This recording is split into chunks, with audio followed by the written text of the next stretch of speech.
Cameron Crowe, founder of Make Boise Better, here with Wookie. Wookie, good boy. We're ready to do some analysis walkthrough. All right, let me share my screen. We'll get this going. All right, let's start here. So for those of you that aren't fully aware, and this is maybe the first analysis piece you've gotten, you might still be a little fuzzy on what Make Boise Better is. This is the Make Boise Better homepage, and Make Boise Better is the easiest way to be a part of local solutions. We use weekly surveys, public results, and analysis to make it clear what people think. We make voices heard, and that makes a difference because it makes it easier for leaders to find and implement better solutions because it's more clear what people really think, which I believe is one of the things that prevents our institution from taking decisive action on things. So it's the easiest thing because our surveys are super short and they come to your email and you can do them in 2 or 3 minutes. And then you can read our analysis in 2 or 3 minutes. So 5 minutes or less a week, you can actually have a pretty big impact on getting the right information about what people think to the people that can do something about it. So that's what Make Boise Better is. And you, if you're watching this and you are not already subscribed, you should join us and do your part and contribute to solutions. If you click this link, it'll just take you to our sign-up form, simple thing. You'll join our email list and you'll start getting our surveys emailed to you on Monday mornings. And then the results, the findings, the analysis that I do will come out on Thursday. And this is a video walkthrough of one of those. Okay, so the neighborhood survey. So every survey we do, we post the questions and we post the results so that anybody can see the overall answers. We really believe in transparency and that makes for a better city. Everybody being better informed is a good thing. So from this page, you can check out the survey questions here, or you can check out the survey results here.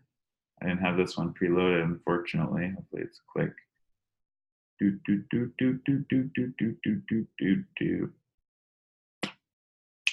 Anyway, here they are. So we've got 185 responses. So you can check this out, and our survey results are posted pretty early. You know, the surveys go out on Monday, and the results are usually posted sometime Monday afternoon when we start to have data. And then any extra responses will just keep flowing in. But what we like to do with our analysis is to kind of go below the surface. So you can see here, you know, how people answered, how safe is your neighborhood, but you might want to know how safe people think specific neighborhoods are. So that's called segmentation. That's like using an answer from one question to view an angle on a different question. So you can't get that from the overall results, but we can provide that in our analysis. So this analysis was the original. So actually this survey went live in June, and this got posted late June 27th. So this was our first take. And when we did this analysis, we had 81 responses. We found some interesting stuff, but since then, our sample size has, he's leaving. Since then, our sample size has doubled, and it's time for a refresh. So we've got neighborhood analysis 2.0 now. So we've got 180, when I did this analysis, 184. I think we got another since yesterday. But I'm gonna walk you through this. So first off, it's good to look at our a survey results demographic distribution whenever you're looking at them, because you want to get a sense of, is this really skewed? You know, is this not at all like normal society in that, you know, there's way more of one group than there is of another group? And that might not mean that the survey results aren't worth much. It just means keep that in your mind. We can still learn a lot from this, but let's not make the wrong interpretations. So for this survey, we have a lot more people that own their home than people that rent. We've got a few people that live with their parents. So this is a pretty big discrepancy to keep in mind. So it's not equally represented in the overall results, but then when we segment, we can get at it a little bit easier. Here's our age distribution.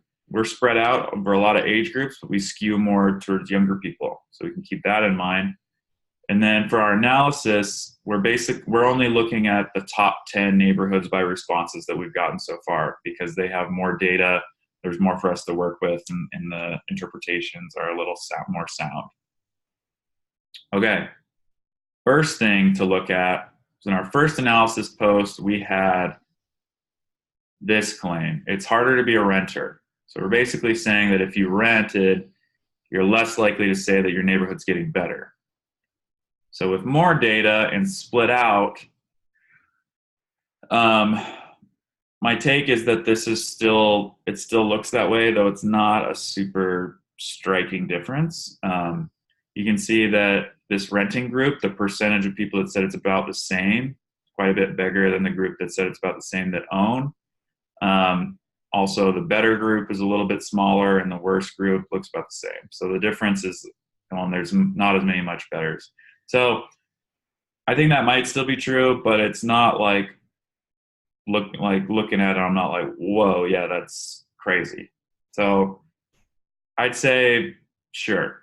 One theory I have for that is that maybe this doesn't mean that Boise has a problem per se, that like renters, it's harder to be a renter in Boise than it is to be a renter elsewhere. Maybe it's like that everywhere. Because I think potentially, let's just say that, if we want to assume that renters aren't seeing things getting better as often as owners, maybe that's because they're not as invested in their neighborhood, and they're not as attentive to the changes that are occurring.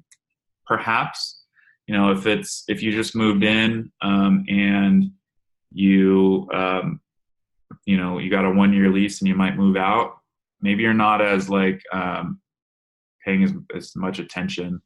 You're not as rooted as the people that bought a house there and they're like, I'm gonna be here for years and years. So one theory there for what it's worth.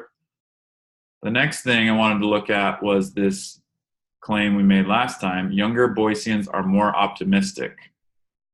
That's this one.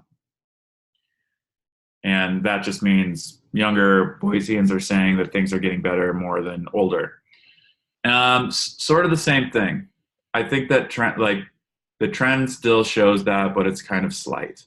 You can see that I broke it down by less than 40 years old and greater than 40 years old to compare two bigger groups. When I did this before on actual decades, I didn't think that was as meaningful. And when I looked at it that way, I didn't see as many things to highlight. But when you grouped them together into these bigger categories, I thought it was maybe a little bit more visible. So anyways, the 40 plus got a bigger group that said worse compared to less than 40, smaller group that said better, about the same as about the same. So I'm going to kind of give another neutral, yeah, I guess that's still true, though I'm not sure if that would play out with more data. So I'm not going to make a big to-do about it. All right, the next one. The claim was it's better to be on the bench.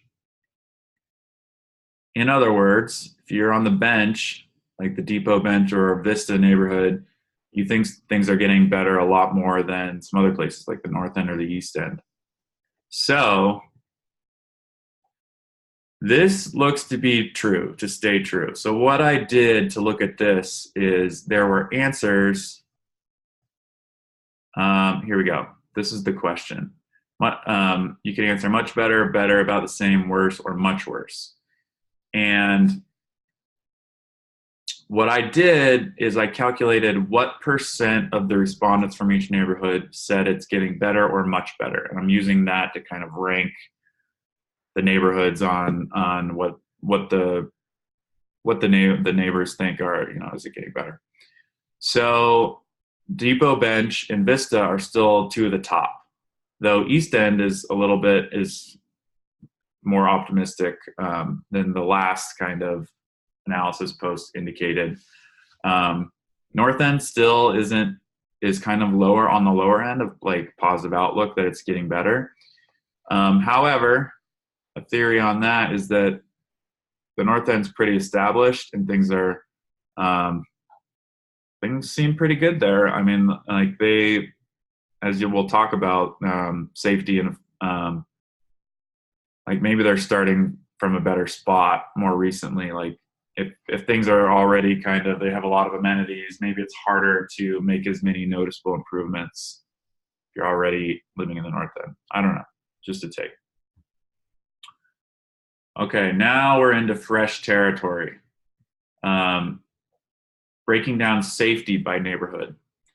Basically, all the neighborhoods report, I would say all of these neighborhoods kind of had high safety ratings, and those were people that said that it was extremely or very safe out of the options of extremely, very, somewhat, not so, or not at all. So every respondent in Boise said extremely, very, or somewhat. So we don't have any not or so, not at all. So I calculated the percentage that said extremely or very. So this ignores the somewhats and sorted by that. So the North End and a few others, Southeast and Southwest, 100% of the respondents said extremely safe or very safe. That's, pretty high praise.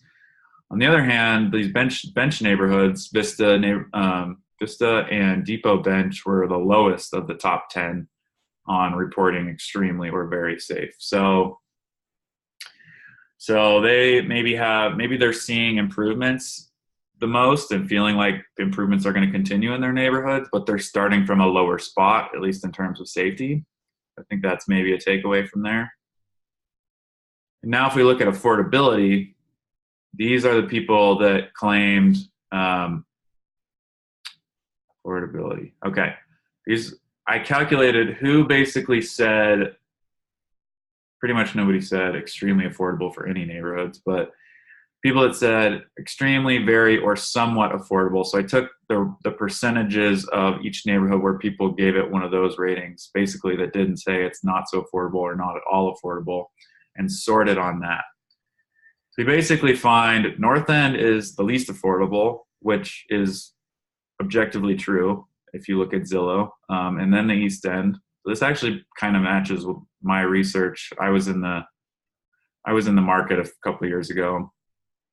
And then desirable bench neighborhoods aren't a whole lot better, but you find there's a lot more people consider their neighborhood a lot more affordable the further away from downtown you go. So Collister, Bora, Vista, those are kind of further away. So this kind of passes my sniff test. Those are all the charts we're going to talk about. Now we're going to kind of shift gears to comments. I won't read all of them, but I'll touch on some of the themes from them. So 185 responses. That's 185 free-form comments. But I tried to boil these down to the ones that I thought the most interesting. I don't want to re-comment on all of the comments, so I just emojified my reactions to each of them. So you might find that kind of funny. So we always ask, what do people pay too much attention to on this topic? And that kind of helps us know, like, what do you think's overblown? And what do people not pay enough attention to? So that's kind of like, what are the stories under the surface? Some of the things that people thought paid too much attention to were their lawn, which is kind of funny. That the neighborhood's changing and kind of trying to cling to the past instead of getting bold about where we want to go in the future. A bunch of people talked about suspicious behavior, like people freaking out on Nextdoor about suspicious activity from people that aren't doing anything suspicious. There's a comment here about vanishing Boise, and that it's people that think that Boise's changing too fast and we're losing its character. Person says it's not really based in reality. Political makeup of a neighborhood, assuming that everybody thinks the same way, so not really like giving people their own, not really discussing. I think North End is, there were a bunch of comments about that actually. Renters versus owners, and renters kind of not having as much sway or given as much attention in a neighborhood, and things that people didn't pay enough attention to. It's being friendly. Got a bunch of that, like people feeling like there's not as much of a neighborhood vibe. They don't really know their neighbors.